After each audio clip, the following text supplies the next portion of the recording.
करतो खूप. नाम फाउंडेशन सुरू होण्याच्या मागचं कारण मकरंद आहे.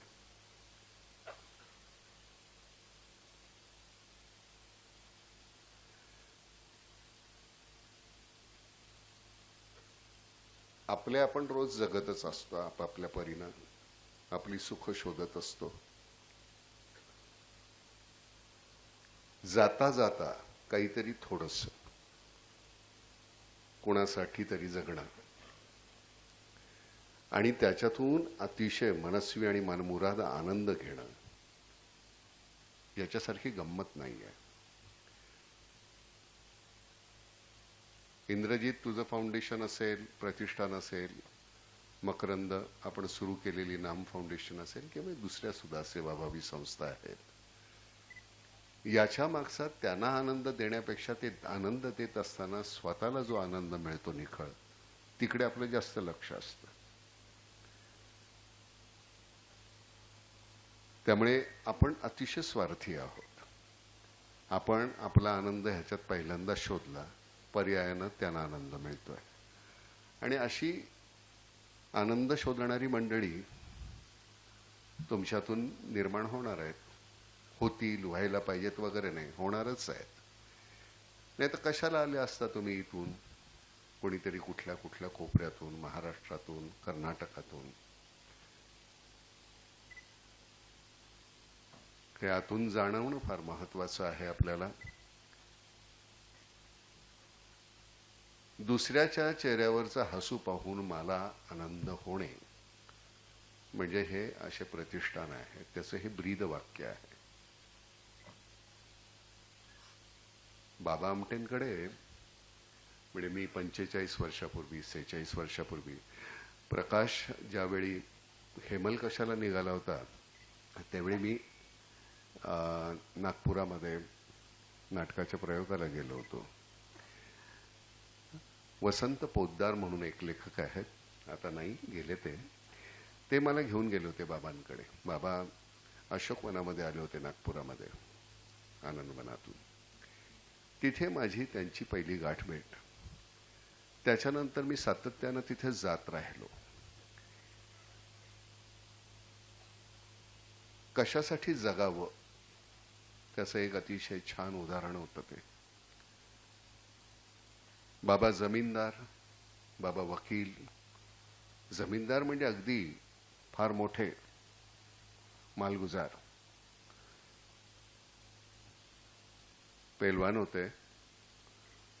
रस्त्यानं जायला लागले बग्गी की पुढे एक माणूस ओरडत जाणार, मागे एक ओरडत जाणार.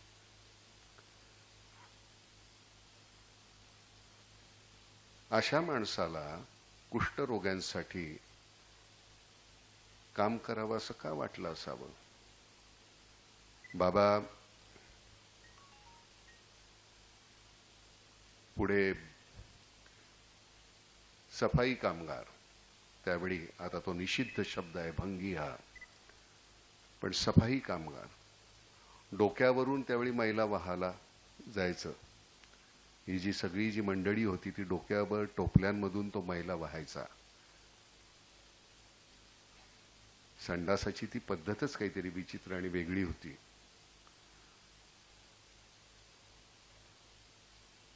त्यांच्यासाठी काम करावं असं त्यांना वाटलं आणि त्यांनी सफाई कामगारांची संघटना उभी केली. आणि एक दिवस असेच सभेमध्ये बसलेले असताना समोर ती सगळी, त्यावेळी माईक वगैरे हा भाग नव्हता, आणि त्यांना उद्देशून बोलत असताना त्यातला एक सफाई कामगार म्हणाला, तुला काय जातं म्हणावं, असं झालं पाहिजे ना तसं झालं पाहिजे. डोक्यावरना मैला पावसात वाहत असताना ज्यावेळी तो असा टोपलीतून पाण्यातून असा नाकातोंडात जातो, त्याची दुःख तुला नाही कळणार. पुढारी होणं फार सोपं आहे.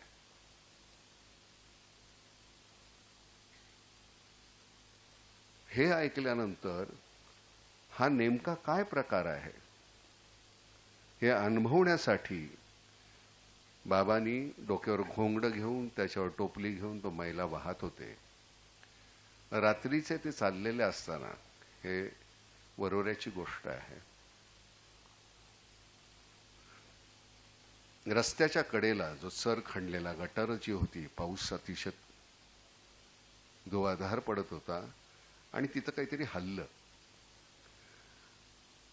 ते काय हल्लं म्हणून बघितलं जवळ जाऊन, तर एक माणूस ज्याच्या नाका तोंडातून, कानातून, डोळ्यातून किडे येत आहेत असा एक क्षयरोगी, आपला कुष्ठरोगी होता तिथे. ते घाबरले, डोक्यावरची टोपली टाकली आणि पळून गेले. त्याच्यानंतर एक गोष्ट त्यांना सातत्यानं त्रास देत राहिली की अजंठा आणि वेरुळासारख्या ठिकाणी तुटलेल्या मूर्तींमध्ये आम्ही सौंदर्य शोधणारी माणसं, एक जिवंत माणूस तिथे पडलेला आहे, त्याला बघून मी घाबरतो कसा, असं माझं का झालं. आणि ही एक गोष्ट आहे, त्यांचं आयुष्य पूर्ण बदलून गेली. दुसऱ्या दिवशी त्यांनी आपल्या 6 गायी, 6 पेशंट, 2 गायी, विकास, प्रकाश आणि ताई, शंकरदादा होते त्यावेळी, यांना घेऊन ते वरोऱ्याला आले. वरोऱ्याची जमीन ही आपल्या सरकारनं त्यांना दिली. अतिशय बंजर सगळं होतं, जनावरं खूप होती. आणि मग तिथे आनंदवन नावाची गोष्ट निर्माण झाली.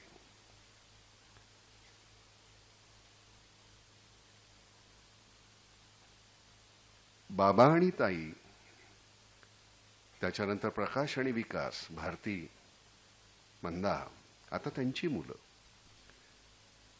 मी नेहमी म्हणतो की आमटे कुटुंबामध्ये त्याग हा अनुवंशिक आहे. सगळं देऊन टाकलं त्यांनी, स्वतःच्या नावावर कुठलीही गोष्ट नाही. काल अनुचा मला एक मेसेज आला आणि त्याच्यामध्ये समीक्षा, त्याची बायको, गडचिरोलीच्या अतिशय आतल्या कुठल्या तरी भागामध्ये त्यांनी शाळा सुरू केलेली आहे. बरं, माध्यम कुठलं आहे तर माडिया, भाषा तीच, कारण त्या मुलांना तेवढंच समजतं, तेच येतं. भाषा शिकवण्यामध्ये त्यांचं बालपण हरवायचं नाही. एक दुसरी भाषा कुठली शिकवायची अजून तर मग इंग्लिश. ते इंग्लिश आणि माडिया या 2च भाषा. त्यांना काय सोयीचं आहे, अभ्यासक्रम त्यांना कसा हवाय, शिकायचं त्यांना आहे, तुम्हाला नाही, ते शिकणार आहे. अशा पद्धतीचा तो हे पाहिल्यानंतर, म्हणजे ज्या समीक्षांना मी आपली अशी समजतो, त्यावेळी मी काल तिला मेसेज पाठवला की आपली मुलं आपल्यापेक्षा मोठी झाली की बापाला फार अभिमान वाटतो, मी तुला नमस्कार करतो. आणि या तुमच्या वयाची आहे बरं, नकळत्या वयामध्ये ही मुलं जर असं करू शकत असेल तर आपण का नाही. इथले तुम्ही सगळे करणार आहात, करायला पाहिजे वगैरे हे मी कधीच म्हणणार आहे नाही, तर तुम्ही इथे आलाच नसता. काहीतरी जगण्यासाठी नेमकं कारण काय, आपल्याकडं दुर्दैवानं तो गोंधळ झालेला आहे. जगायचं कशासाठी हे आपल्याकडे कळत नाहीये. मला खूप काहीतरी करायचंय, खूप काय, म्हणजे खूप म्हणजे नेमकं काय करायचंय ते मला माहित नाही. मकरंद मगाशी म्हणाला की समोरच्यानी उकसवायचं, त्यांचे काय हेतू आहे ते तुम्हाला कळत नाही का. आपल्या तरुणाईला हे माहिती नाही का, प्रत्येक वेगवेगळ्या समाजातले, वेगवेगळ्या जातीचे म्होरके म्हणवणारे आणि पुढारी म्हणवणारी मंडळी तुमच्या डोक्यामध्ये राख घालताय, तुम्ही एकमेकांना मारताय, चिरडताय, खून करताय. एन्क्रोचमेंट आपण जो म्हणतो, अतिक्रमण, तुमच्या मेंदूवर हे अतिक्रमण करतायत आणि ते तुम्ही करू देताय. तर तसं नाही चालणार, ते करू द्यायचं नाही. ज्यांचं राजकीय अस्तित्व संपलेली आहे ती माणसं उगाचच एक उपद्रव मूल्य त्यांना आहे म्हणून काहीतरी बोलत असतात आणि तुम्ही लगेच त्याच्याबद्दल, म्हणजे मी माध्यमांना सुद्धा म्हणेन अशाला प्रसिद्धी सुद्धा देऊ नये. मगाशी तू म्हणालास की 16 पानी मधले निदान 8 पानी सकारात्मक तुम्ही बातम्या द्या, 8 पानी नकारात्मक द्या. सकाळी खरंच पेपर वाचायला घेतल्यानंतर नेमकं काय चाललंय, माध्यम माझी ही सगळी फक्त एवढ्याच बातम्या देतात का. खूप छान काहीतरी घडतंय, हा इथून एक फोटो घेऊन हा पाठवायचा, हे काहीतरी छान घडतंय आपल्या इथे. केवढा मोठा समाज आहे, किती मुलं आहे, किती ऊर्जा आहे. आपले सगळे पुढारी मिळवले ना, त्यांची संख्या ह्याच्या अर्ध्यानं सुद्धा नसेल.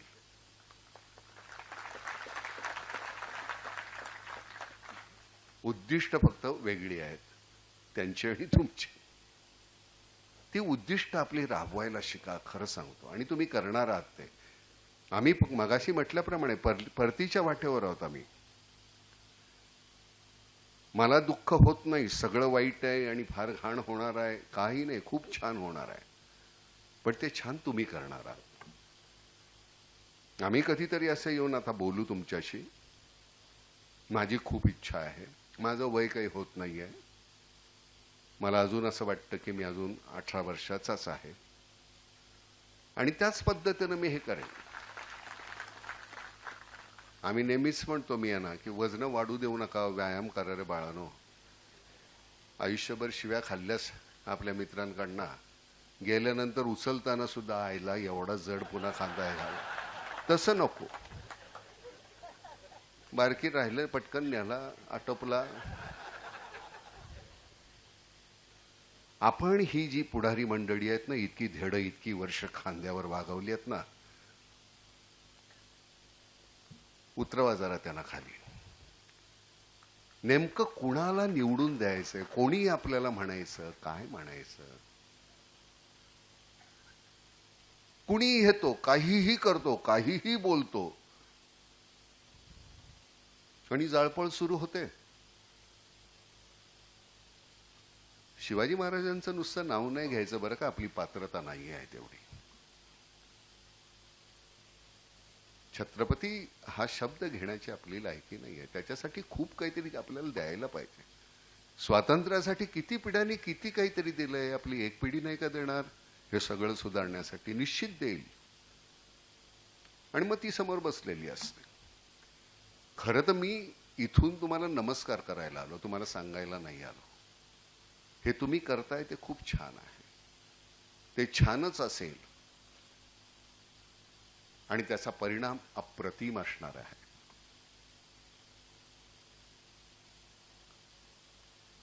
मकरंद ज्यावेळी बोलत असतो त्यावेळी तो त्याची विनोदाची पखरण, मग त्याच्यानंतर पुन्हा कान टोचणं, पुन्हा कान पिळणं, पुन्हा गुद्दा मारणं, अतिशय छान पद्धतीनं सांगतो. त्यामुळे मी तो आधी बोलतो त्यावेळी माझं संपूर्ण काम, म्हणजे पूर्ण काम माझं झालेलं असतं. सगळं जे काय बोलायचं तो बोलून टाकतो. म्हणजे खरं तर मला जमलं तर मी पुढच्या वेळेपासून तो उभा राहिला की मी त्याच्या हाताला हात लावून, बायको जशी म्हणते तसं मम म्हणेन. आमचं दोघांचं चालू आहे. नाही खरं. आणि उगाचच तुम्हाला जिंकण्यासाठी, तुमच्या टाळ्यांसाठी तसं नाहीये. पण गंमत अशी आहे की सभेमध्ये बोलत असताना हे फार फार महत्वाचं आहे. ते लहान मुलांना कसं चॉकलेट द्यायचं, काय द्यायचं, मग पुन्हा अभ्यासाला बसवायचं, पुन्हा सारखं. तुम्हाला नुसतं बसून, बरं आम्हाला इथं सोपं आहे हो, इथं मस्त खुर्चीवर बसलोय, तुम्हाला किती त्रास आहे आम्हाला कळतोय. बरं तुम्ही कधीपासून बसलेला आहात. आणि मग नंतर कुठेतरी ते रिझवताना कुठेतरी मग थोडंसं असं, मग चिमटा, मग अमुक छान करतो. तो विषय छान असतात, मांडणी छान असते, तो लिहितो. ते कसं मांडायचंय ते मला कधीच आयुष्यात जमलं नाही. मी निरक्षर आहे, मला लिहिता वाचता येत नाही. आपल्याला जे मनात येतं तसं असं बोलायचं. बरं आवडलं त्या टाळ्या आणि कंटाळ्याच्या टाळ्या याच्यातला फरक आम्हाला कळतो बरं. त्यामुळे बरोबर आम्ही त्यावेळी थांबतो. म्हणजे मला असं वाटत होतं तो अजून थोडा वेळ बोलला तरी चालेल. लोकसभेमध्ये जसं प्रत्येकाला एक वेळ असतो की माझ्या वाटणीची अजून 5 मिनिटं तू घे, 10 मिनिटं तू घे. येताना आम्ही गाडीमध्ये मी त्याला म्हणत होतो आता जबाबदारी तुम्ही घ्या. 3 वर्ष झाली, सावंत तू आता निर्णय तुम्ही घ्या, निर्णय मी नाही घेणार. एखादा मला जर खटकला तर मी तुम्हाला सांगेन, पण मी सांगितलं म्हणून तो बदलू नका. तुम्हाला योग्य वाटला म्हणून तुम्ही तो घेतलेला असेल. सतत तुम्हाला पुढे माणसं तयार करायला पाहिजे. आपण तिथे असतानाच दुसरी पिढी तयार असायला पाहिजे, तीही अशी समोर बसलेली असते. म्हणून मी तुम्हाला सांगतो की कधी जर जमलं तुम्हाला एकदा तरी हेमलकशाला आणि आनंदवनला जाऊन या. म्हणजे विकास, प्रकाशचं कसं झालं, त्याच्यावर सिनेमा झाल्यामुळे प्रकाशला खूप प्रसिद्धी मिळाली, पण विकासचं काम इतकं मोठं आहे. म्हणजे बाबा ज्यावेळी कसराबादला गेल्यानंतर नर्मदा बचाव आंदोलनामध्ये सगळं आनंदवन हे बाबा विकास सांभाळत होता. ज्या पद्धतीनं आनंदवनाला तुम्ही खरंच जाऊन पाहायला पाहिजे. मग आपल्याला नेमकं लक्षात येतं आपण कुठे आहोत. मी किती लहान आहे हे मला कळण्यासाठी मी नेहमी आनंदवनमध्ये जायचं. कारण मधल्या दरम्यान तुम्ही शहरामध्ये आल्यानंतर एखाद दोन चित्रपटाला लोकांची पसंती मिळाल्यानंतर आपल्याला वाटतं की अरे वा आपण काहीतरी झालो, की एकदा मग आनंदवनमध्ये जाऊन यायचं की मग लक्षात येतं की नाही नाही नाही, आपण अजून काहीच झालेलो नाही, आपण एवढेच आहोत. ते लहान वाटणं, आपलं लहानपण कळणं हे फार मोठं आहे बरं. त्याच्यासाठी या माणसाला कशाला नोकरी सोडून इथं कशाला काय करतोय, हा चांगल्या पदावर होता की. पण कुठेतरी एक आस आहे, त्याचं प्रतिष्ठान किंवा एवढं मोठं हे येतं त्याला स्वरूप, त्याच्यामध्ये मी काहीतरी मोठा व्हायचं म्हणून नाही, ह्या सगळ्या एवढ्या याच्यातून अजून कोणी ती तयार होतील. नाही तर मी एकट्यापुरतं मी करत होतच की. ते एकाला गुणच जाणं, नुसती बेरीज नाही, गुणणं, मग त्याचा वर्ग, ती गंमत आहे ना, ती तू करतोयस आणि ती होतच राहणार आहे. खूप इंद्रजित व्हायला पाहिजेत, खूप मकरंद व्हायला पाहिजेत, खूप राजू व्हायला पाहिजे, आणि मग छान होणार आहे सगळं. कुठल्याही गोष्टीची वानवा आपल्याकडे नाही आहे, सगळंच छान आहे. सतत राजकारणी किती घाणेरडे आहेत, त्यांच्यात छानही आहेत की, खूप चांगली मंडळी सुद्धा आहे.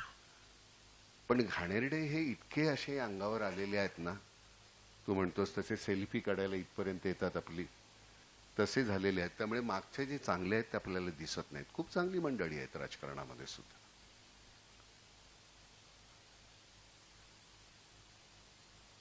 कुठल्याही कामासाठी पुन्हा इंद्रजित म्हणजे भाषण हा प्रांत नव्हे.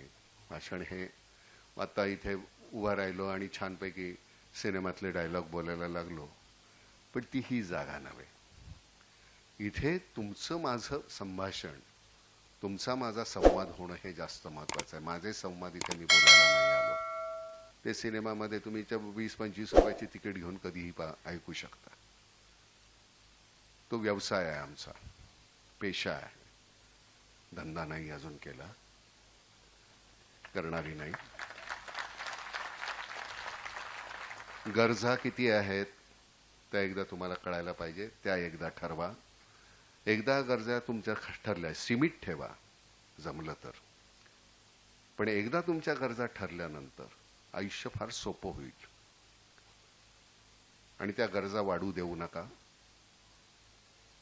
आणि पुन्हा तुम्ही मला ही संधी देणार आहात ह्याची मला खात्री आहे की तुमच्याकडे मला पाहताना असं वर पाहावं लागेल, इतके तुम्ही मोठे होणार आहात.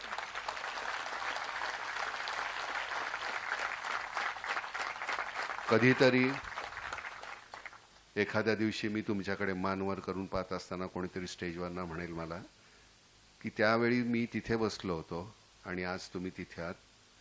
कदाचित माझा हात धरून तो वर सुद्धा आणेल मला, पण त्यांनी वर नाही आणलं तरी चालेल, पण त्यांनी त्याच्याच सारखी दुसरी मुलं आहेत, त्यांना असं वर घेत जायचं. नंतर सगळं सोपं आहे आयुष्य. राजकारणात जाणं हे चुकीचं नाही. गेलात भ्रष्ट न होता निखळ, मी नेहमी म्हणतो लंगोटी लावून जायचं राजकारणात आणि मरताना अंगावर फक्त लंगोटी आली पाहिजे. महिन्याच्या शेवटाला अंगावर सूट आला की समजायचं तो फारच फारच असं लीन राहून चालणार नाही. कुठं बकोटी धरायची ते सुद्धा कळायला पाहिजे. तेवढं लक्षात घ्या बरं का. आणि हे मुलांपुरतं मर्यादित नाही, मुलींनाही सांगतोय. बकोटी धरता यायलाच पाहिजे. तुम्ही हे असं मवाळ राहून चालणार नाही.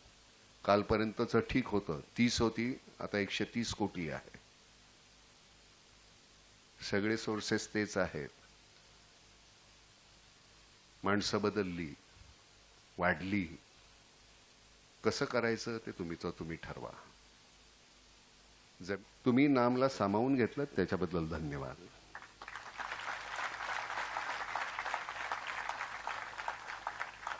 चांगल्या कामासाठी आपण वारंवार आणि सतत भेटतच राहूया. खूप वेळ बसलेला आहात तुम्ही. जेवणाची काय सोय नक्की ना बाबा? त्यांच्या नाही, मी आमच्या होत्या त्यांची तुम्ही केलीच आहे सर. पुन्हा एकदा नमस्कार.